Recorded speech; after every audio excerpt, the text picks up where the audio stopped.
अस्सलाम वालेकुम, आदाब। मैं मरीम फातिमा, तेलंगाना न्यूज़ टुडे में आप सभी का खैर मकदम है। नजर डालते हैं आज की हम सुर्खियों पर एक नज़र। तेलंगाना कांग्रेस उम्मीदवारों की आखिरी फहरिस्त जारी, चार मीनार से मुजीबुल्लाह शरीफ उम्मीदवार।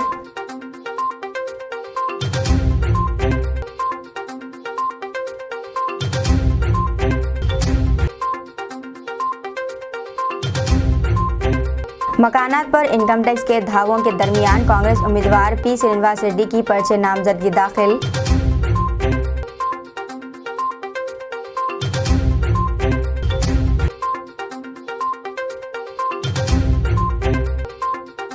तेलंगाना में बीजेपी उम्मीदवार ने पर्चे नामजदगी के वक्त बुलडोजर रैली निकाली।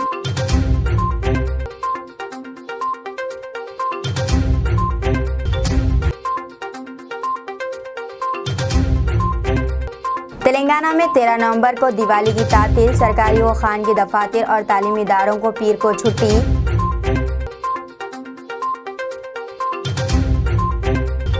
सबिता इंदिरा रेड्डी पार्टी कायदीन, वर्कर्स और हामियों के साथ महेश्वरम अपना पर्चे नामजदगी दाखिल करने पहुंची। एराकुंटा और शाहीन नगर के वाइस चेयरमैन सैयद यूसुफ पटेल भी काफ़ी तादाद में पार्टी वर्कर्स के साथ नजर आए। ये रैली पहाड़ी शरीफ से होते हुए तुकुगड़ा और महेश्वरम तक लोग इसमें जुड़ते चले गए और रैली में अवाम की कैसी तादाद मौजूद थी, ऐसा लग रहा था कि सरों का समंदर। महेश्वरम पहुँचकर सबिता इंदिरा रेड्डी ने अपना पर्चे नामजदगी दाखिल किया।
सदर मजलिस बैरिस्टर असदुद्दीन ओवैसी के साथ अकबरुद्दीन ओवैसी का हल्का असम्बली चंद्रान गुट्टे के मुख्तलिफ इलाकों का दौरा। इस मौके पर मीडिया से बात करते हुए कहा कि आवाम का एतमाद और मेजॉरिटी हर वक्त बढ़ती जा रही है। उन्होंने कहा कि तरक्की बहुत ज़्यादा हुई है। सहाफ़ी के एक सवाल का जवाब देते हुए कहा, मैं रिकॉग्नाइज्ड हूँ। मेरे वालिद सुल्तान सलाहुद्दीन की वजह से मेरी पार्टी मजलिस की तरफ और मेरे बड़े भाई असदुद्दीन ओवैसी की वजह से। अकबरुद्दीन ओवैसी ने बताया कि इनके हल्का असम्बली चंद्रान गुट्टे में 14,000 करोड़ रुपए के तरक्याती काम हुए। लोगों से क्या रिएक्शन मिलती, सबसे अच्छी और सबसे बुरी, जो आपको लगता है कि हाँ इस पे मुझे काम करना चाहिए? नहीं, जो रिएक्शन में इस इलेक्शन में देख रहा हूँ कि जब पहले इलेक्शन लड़ा था तो उस वक्त लोग मुझे बोलते थे कि सालार का बेटा है, ओवैसी साहब का लड़का है, इलेक्शन में आया है। उसके बाद में अकबर ओवैसी कहने लगे कई दिन तक। अब जब मैं फिरता हूँ तो देखता हूँ कि मुझे लोग और बिल्कुल छोटे बच्चे अकबर सर बोलते हैं। तो प्रॉब्ली ये हमारा एजुकेशन का सक्सेस स्टोरी है कि अकबर सर मासूम बच्चे बोलते हैं। अब आपके बेटे तैयार हो रहे हैं चुनाव के लिए, इस बार सोच रहे थे कि उनका नाम आएगा, कितने तैयार है वो और कैसे आप उनको प्रचार में लेकर आ रहे हैं, तो कितना उनको वो आप लोग की सोच थी, आप लोग लिख रहे थे, हमारा तो कोई इरादा नहीं था।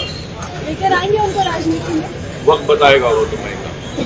आपके साथ घूम रहे हैं, कैसे देख रहे हैं आप उनको? क्या कुछ seeing my health condition, as he is a doctor, he is always there with me. If needed and required, he will be there beside me. आपके बड़े भाई होने के नाते जब वो आपके साथ खड़े तो प्रचार में कितना और जोर लगता है आपको लगता है? जी, मेरे प्रचार में जरा मुझे मेहनत कम हो जाती है तो बड़े भाई TNGOS की एग्जीक्यूटिव कमेटी का इजलास TNGO के दफ्तर में मुनक़िद हुआ। ऑफिसर और TNGO के सदर एग्जीक्यूटिव मेंबरान ने मीटिंग में शिरकत की और मुख्तलिफ मसाइल पर तबादला ख्याल किया जो मुलाज़मीन को दरपेश मसाइल थे। TNGO के सदर ने यकीन दहानी कराते हुए कहा है कि यूनियन इनके दरख्वास्तों पर गौर करेगी और मुतल्लिक़ा ऑफिसर से बात करेगी। TNGO के मेंबरान पर दबाव है कि सिटी सदर सरकारी मुलाज़मीन की मदद और इनके मसाइल के हल के लिए मरकज़ी यूनियन के लिए मुस्तक़िल इंतख़ाबात कराए जाएँ। जीना है तो लड़कियां जीना है तो कदम कदम पे हमारे मांगे कैसे लेंगे कौन करेंगे कैसे आवाज दो तेलंगाना यूनियन అది నినాదం ఈ నినాదంతోనే మనం అందరం కూడా ముందుకు దాటించాలి। ఇందాక సిఐడి అధ్యక్షుడు అదే చెప్పిండు, సిఐడి అధ్యక్షుడి దగ్గర ఎన్నికల పేపర్లు ఉన్నాయి, 5-6 మంది జైలుకి పోతారు, కానీ ఇంకా సమయం ఆసన్నం కాలేదని ఓపికతోని చాలా ఏమంటారు నిజాయితీ పరంగా అవన్నీ కూడా పెట్టుకొని కూర్చున్నాం। సమయం వస్తే ఎవరిని వదిలిపెట్టదు ఉండగా తప్పుడు అడిగేడు అన్న జీనా హైతో మరనా సిక్కో అంటే మిత్రులు పెద్దలు इकरामुद्दीन गारू नेर्पिंचिपोयिन निनादम इदी। और थोड़े जगह पर लेडी ऑफिसर्स को बिलखुसूसी उर्दू डिपार्टमेंट के लेडी ऑफिसर्स को व्हीकल चेकिंग के ड्यूटी पे डाल रहे हैं, तो उसकी भी बात की गई है। तो आपके ज़रिए से इलेक्शन कमिश्नर साहब से हमारी रिक्वेस्ट है, चीफ सेक्रेटरी साहिबा से भी हमारी रिक्वेस्ट है कि लेडी ऑफिसर्स को नाइट ड्यूटी मत डालिए, उनको डे में डालिए। अगर कोई उनके जगह पे दूसरा कुछ अल्टरनेट हो सका तो बेहतर है, वो भी करिए। और मंगल के दिन या चारशुबे के दिन चीफ इलेक्शन कमिश्नर साहब से मिलकर तेलंगाना यूनिवर्सिटी में हैदराबाद डिस्ट्रिक्ट की जानिब से उनको रिप्रेजेंटेशन भी दिया जाएगा। और दिसंबर में होने वाले Telangana NGOs union Hyderabad district के 9th स्पोर्ट्स मीटिंग 9 साल मुकम्मल हो रहे हैं, तो स्पोर्ट्स मीटिंग की भी बात की गई और कई डिपार्टमेंट्स इसमें हिस्सा लेने वाले हैं, जैसा क्रिकेट है, कबड्डी है, वॉलीबॉल है, ये तमाम स्पोर्ट्स का भी हम लोग फिर से एक बार वो स्पोर्ट्स रखेंगे। इसके अलावा भी कोऑपरेटिव क्रेडिट सोसाइटी लगाने की भी बात की गई है और तेलंगाना NGOs के जो कायदीन हैं उनके जो मसाइल पर बिल पास नहीं हो रहे और दीगर चीज़ें हैं, ये तमाम चीज़ों के ऊपर भी बात की गई। इलेक्शन के रिज़ल्ट के बाद में चीफ सेक्रेटरी साहिबा से और जो भी ऑफिसर्स हैं उनसे मिलकर तमाम मसाइल हल करने की भी बात की गई। और तेलंगाना NGOs जो हमारी मरकज़ी यूनियन है उसमें हमारे प्रेसिडेंट साहब वॉलंटरी रिटायरमेंट लेकर सियासी जमात में चले गए, तो वो पोस्ट भी खाली है। तो हैदराबाद डिस्ट्रिक्ट के तमाम प्रेसिडेंट सेक्रेटरीज की ये ख्वाहिश है कि हैदराबाद डिस्ट्रिक्ट के सदर यानी मैं मुझे तो मेरे को वहाँ पर प्रेसिडेंट या जनरल सेक्रेटरी कंटेस्ट करने का भी आज रिजोल्यूशन पास हो गया। बहरहाल आपका फिर से एक बार मैं शुक्रिया अदा करते हुए तेलंगाना NGOs हैदराबाद डिस्ट्रिक्ट के सदर के हैसियत से बहुजन समाज पार्टी BSP से हल्का असम्बली चारमीनार से अबरार हुसैन आज़ाद ने अपना पर्चा नामजदगी दाखिल किया। इस मौके पर इनके हमरा BSP कायदीन और वर्कर्स की कसीर तादाद मौजूद थी। अस्सलाम वालेकुम। हल्के असम्बली चारमीनार से बहुजन समाज पार्टी की जानिब से मैं यहाँ पे इलेक्शन लड़ने के लिए मुझे जो है ना नॉमिनेट किया गया है। Doctor RS Parveen Kumar IPS जो बहुजन समाज पार्टी के सदर है, वो तमाम कौमों को एक साथ लेकर चलने के लिए, हिंदू मुस्लिम SC ST BC माइनॉरिटी को एक साथ मुत्तहिद करने के लिए और आवाम की बेहतर से बेहतर खिदमत करने के लिए मुझे इस असम्बली कॉन्स्टिट्यूंसी चारमीनार से मौका दिया है। इस मौके पे मैं तमाम हल्का असम्बली चारमीनार के वोटरों से अपील करता हूँ कि हम एक यकजहती के लिए एक मजबूत कदम उठाएंगे। हम इस असम्बली कॉन्स्टिट्यूंसी में मौजूद तमाम मसाइल की यकसुई के लिए हम जो है ना बुनियादी तौर पर आवाम के दरमियान रहकर काम करने का वादा करते हैं और हम चाहते हैं कि हम यहाँ से ये ना मुंतखब हो। तो लिहाजा हम आप तमाम वोटरों से अपील करते हैं कि वो अपना कीमती वोट बहुजन समाज पार्टी के हक़ में इस्तेमाल करते हुए हाथी के निशान पर वोट दें और हमें खिदमत का मौका दें। हैदराबाद में पासपोर्ट दरख्वास्त गुजारों को मायूसी। हैदराबाद में पासपोर्ट सेवा केंद्र में सर्वे डाउन होने के सबब हज़ारों दरख्वास्त गुजारों को मुश्किलात हुई और 12 बजे के बाद तमाम दरख्वास्त गुजारों को वापस लौटा दिया गया। पासपोर्ट सेवा केंद्र अमीरपेट हैदराबाद की दरख्वास्त गुजार ने बताया कि स्लॉट बुक कराने के बाद इन्हें 10 नवंबर 2023 की तारीख दी गई थी, लेकिन 12 बजे तक भी सर्वे डाउन होने के सबब तमाम दरख्वास्त गुजारों को मायूसी हाथ आई। मालूम हुआ है कि हैदराबाद में वाक़ पासपोर्ट इजराई के दीगर दफातर पे भी सर्वे डाउन होने सबब दरख्वास्त गुजारों को वापस लौटा दिया गया। कई सरकारी व खानगी मुलाजिमीन जो अपने और अपने मुताल्लिक़ीन के नए पासपोर्ट बनवाने या फिर तजदीद करवाने और दीगर उमूर की तकमील या गरज से पहुँचे थे, काफ़ी बरहम दिखाई दिए और दोपहर 1 बजे मालूम हुआ है कि दरख्वास्त गुजारों से ये भी कहा गया कि अब वो नया स्लॉट बुक करवा के दोबारा पासपोर्ट ऑफिस आएँ। दरख्वास्त गुजार ने बताया कि अब इन्हें दोबारा स्लॉट बुक कराने के बाद इन्हें तकरीबन अब 15 दिन से 1 माह तक मज़ीद इंतज़ार करना पड़ेगा। टिकट ना मिलने पर कांग्रेस लीडर और इनके घर वाले रो पड़े। रियासत तेलंगाना के कांग्रेस लीडर पार्टी की जानिब से टिकट ना मिलने पर रो पड़े। ये वीडियो सोशल मीडिया पर वायरल हो रहा है। सूर्यापेट से ताल्लुक वाले पटेल रमेश रेड्डी एमएलए के टिकट के ख्वाहिशमंद थे, लेकिन इन्हें मैदान में नहीं उतारा गया, जिस पर वो मायूस हो गए। कांग्रेस लीडर रो पड़े और इनके साथ इनके खानदान के अरकान भी अपने आंसू रोक नहीं पाए।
तेलंगाना कांग्रेस उम्मीदवारों की आखिरी फहरिस्त जारी। चारमीनार से मुजीबुल्लाह शरीफ उम्मीदवार। तेलंगाना कांग्रेस के उम्मीदवारों की आखिरी फहरिस्त जारी कर दी गई है। जुमेरात की रात 5 उम्मीदवारों की फहरिस्त जारी की गई है। चारमीनार असम्बली हल्का से मोहम्मद मुजीबुल्लाह शरीफ, मरियालगुड़े से बटूला लक्ष्मा रेड्डी और सूर्यापेट से दामोदर रेड्डी, तंगातुरी असम्बली हल्के से सामूलू, पट्टनचेरू से श्रीनिवास गौड़ शामिल है। ताहम कांग्रेस, जिसने पहले ही नीलम मधु मदिराज को पट्टन हल्के से टिकट दिया था, गैर मुतवक्किआ तौर पर अपने उम्मीदवार को तब्दील किया। हतमी फहरिस्त में श्रीनिवास गौड़ को इस हल्के से उम्मीदवार बनाया गया है। तेलंगाना में बीजेपी उम्मीदवारों ने पर्चे नामजदगी के वक्त बुलडोजर रैली निकाली। तेलंगाना असम्बली इंतखाबात के पेश नज़र गुज़िश्ता एक हफ्ते से रियासत के 119 असम्बली हल्कों में मुख्तलिफ सियासी जमातों के उम्मीदवारों की जानिब से पर्चे नामजदगियों की अदखाल का अमल जारी है। इस मौके पर उम्मीदवार भारी मोटरसाइकिल रैली, कार रैली और पद यात्रा करते हुए रिटर्निंग अफसर के दफ्तर पहुँच रहे हैं। ऐसे में हैदराबाद के पट्टनचेरू असम्बली हल्के के बीजेपी उम्मीदवार ने पर्चे नामजदगी के वक्त बुलडोजर के साथ जुलूस निकाला। इनके जुलूस में 50 से ज़्यादा बुलडोजर शामिल थे। उत्तर प्रदेश और बीजेपी ज़ेर क़यादत वाली चंद रियासतों में मुसलमानों के मकानात पर बुलडोजर चलाते हुए मुल्क भर के मुसलमानों में खौफ पैदा करने की कोशिशें की गई थी और आज तेलंगाना में बीजेपी के उम्मीदवार नंदीशोर गौड़ ने भी बुलडोजर के साथ रैली निकालकर मुसलमानों में बिलवास्ता तौर पर खौफ पैदा करने की कोशिश की।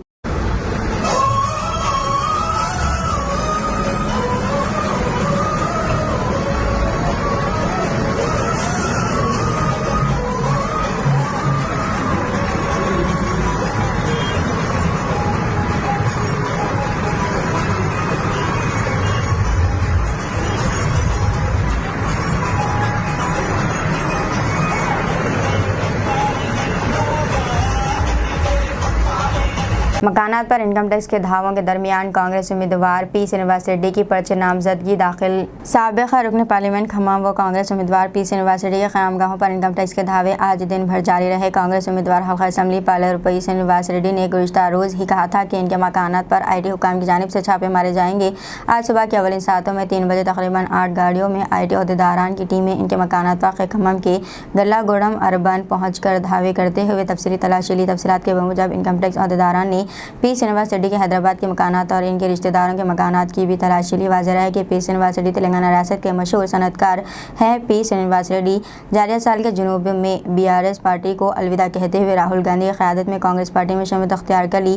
पी श्रीनिवास रेड्डी तेलंगाना कांग्रेस पार्टी इंतखाबी तशहीर कमेटी के माअवन सदर भी है। आज पी श्रीनिवास रेड्डी सुबह 11 बजे पालेरा असम्बली हल्के से कांग्रेस पार्टी उम्मीदवार की हैसियत से अपना पर्चे नामजदगी दाखिल करने वाले थे। पी श्रीनिवास रेड्डी ने इनकम टैक्स अहदेदारों को अपने पर्चे नामजदगी के सिलसिले में वाकिफ कराते हुए कहा है कि आज सुबह 11 बजे मेरा पर्चे नामजदगी दाखिल कराना है। इनकम टैक्स अहदेदारान से कहा है कि मैं हर एतबार से ताउन करूँगा। इनकम टैक्स अहदेदारान ने पी श्रीनिवास रेड्डी और इनके करीबी लोगों के मोबाइल फ़ोन्स भी जब्त कर लिए। पी श्रीनिवास रेड्डी के खम्मम के गलागुड़म अर्बन में वाक़ मकान पर CRPF नौजवानों को भी तैनात किया गया। इनकम टैक्स अहदेदारान ने तलाशी के दौरान मीडिया के नुमाइंदों को भी अंदर दाखिल होने नहीं दिया।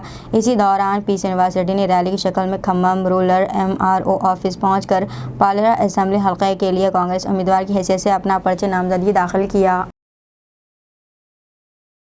तेलंगाना में 13 नवंबर को दिवाली की तातील, सरकारी व खानगी दफातर और तालीमी इदारों को पीर को छुट्टी। तेलंगाना में दिवाली की तातील में तब्दीली करने का हुकूमत ने अहम फैसला लिया है। इस सिलसिले में जुमे को एक ऐलान किया गया। पीर को दिवाली की तातील का ऐलान किया गया। पहले ऐलान के मुताबिक हुकूमत ने 12 नवंबर इतवार को दिवाली की तातील का ऐलान किया है और ताज़ा तरीन अहकाम में तातील की तारीख को तब्दील करके 13 नवंबर पीर कर दिया गया है। हुक्मनामे में कहा गया है कि सरकारी मुलाजिमीन, तंजीमों और खानगी इदारों को तब्दील शुदा छुट्टी पर अमल दरामद करना होगा। तारीख में तब्दीली के साथ ही सरकारी और खानगी स्कूलों और कॉलेजों में दूसरे हफ्ते 11 नवंबर, इतवार 12 नवंबर और पीर 13 नवंबर को 3 दिन की तातीलात होंगी। प्रकाश गौड़ बीआरएस पार्टी के उम्मीदवार ने आज अपने नामजदगी दाखिल की। इसी मौके पर इनके हमरा मोहम्मद गौस नायब सदर सुलेमान नगर, इस मौके पर इनके हमरा बीआरएस कायदीन और वर्कर्स की कसी तादाद मौजूद थी। इस मौके पर हज़ारों की तादाद में पब्लिक शामिल थी और बीआरएस पार्टी जिंदाबाद, KCR जिंदाबाद, प्रकाश अन्ना जिंदाबाद के नारे लगा रहे थे। पर राजेंद्र नगर RDO ऑफिस पहुँचकर प्रकाश गौड़ ने रिटर्निंग ऑफिसर के दफ्तर में अपना पर्चे नामजदगी दाखिल किया। आप लोग देखें बीआरएस पार्टी को जिताना बोल के पब्लिक हज़ारों आदमी आके हमारे संगत में चल के जो सपोर्ट करे, बहुत खुशी की बात है।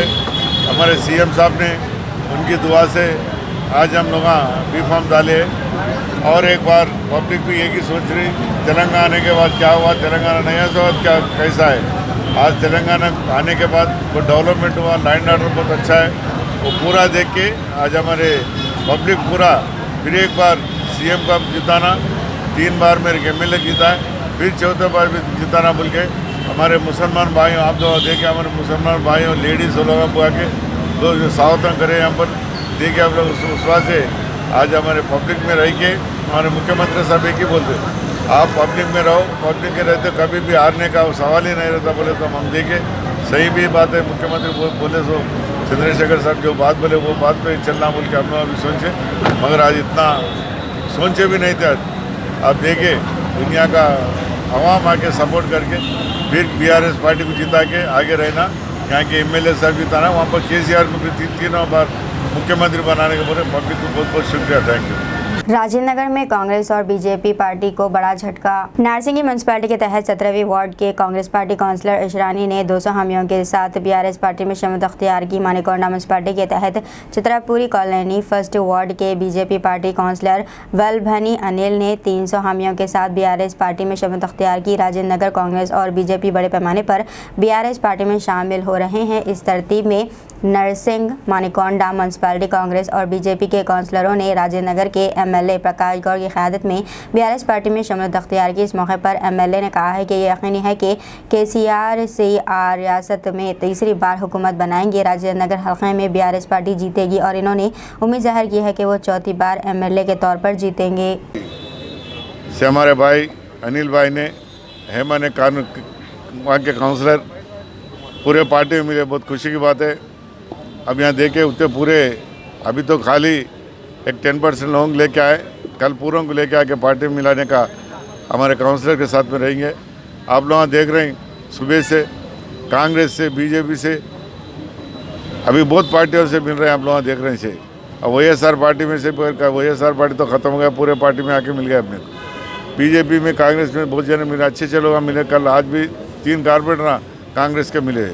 आज हमारे भाई साहब बीजेपी से मिले, बहुत खुशी की बात है। और आगे पार्टी को अच्छे काम कर लेके अच्छा काम कैसा करना वो सोच के आ रहे हैं पार्टी में। तेलंगाना कई को ला लिए, तेलंगाना इस विश्वास से ला लिए सब अपन एक ही जगह रह के एक कट्टे में रह के तेलंगाना को डेवलप करने का है। कल के दिन भी अच्छा हम लोग एक कट्टे में रह के तेलंगाना को नहीं राजेंद्र कॉन्स्टिट्यूंसी का अच्छा डेवलप करेंगे। चित्रपुरी कॉलोनी में थोड़ी स्कीमा बोले उन्होंने वो स्कीम। बीआरएस के बोधन शकील ने बोधन से अपना पर्चे नामजदगी दाखिल किया। बोधन बीआरएस एमएलए उम्मीदवार शकील आमिर ने पार्टी वर्कर्स और हजारों हामियों के साथ एक रैली की शक्ल में रिटर्निंग ऑफिसर के दफ्तर पहुंचकर अपना निजामाबाद एमएलसी कलवाकुंटला कविता की मौजूदगी अपना पर्चे नामजदगी दाखिल किया और आवाम से गुजारिश की है कि इन्हें ज़्यादा से ज़्यादा वोट देकर भारी अक्सरियत से जिताएं। नमस्ते। बोधन के सभी लोगों को दिल से मैं शुक्रिया अदा करना चाहूँगी, सबको थैंक यू बोलना चाहूँगी। नॉमिनेशन की रैली को आप लोगों ने जीत की रैली में बदल चुका है। इससे ये मालूम होता है कि आप लोगों के दिल में हमारे लिए और अपने अजीज एमएलए साहब के लिए जो मोहम्मद शकील आमिर यहाँ से खड़े हुए हैं बीआरएस पार्टी से, जिसका निशान कार का है, उनको भारी मेजॉरिटी से वोट दीजिए। इसी तरह इसी तादाद से बाहर निकलिए और अपना वोट कीमती वोट 30 नवंबर को जाकर कार के निशान को दीजिए। मैं फिर से दिल की गहराइयों से आप सबको शुक्रिया अदा करना चाहूँगी। जिस तरह आप लोग अपने घर से निकल कर आ गए हैं, उम्मीद है मुझे पूरी कि आप 30 नवंबर को इसी तरह आएंगे। నియోజకవర్గం 012 కాన్స్టిట్యున్సీ నుంచి ఈరోజు బీఆర్ఎస్ పార్టీ అభ్యర్థిగా ఎమ్మెల్యే నామినేషన్ వేయడం జరిగింది. గౌరవ ముఖ్యమంత్రి కేసీఆర్ గారికి ధన్యవాదాలు చెప్తా ఉన్నా, వారికి రుణపడి ఉంటా.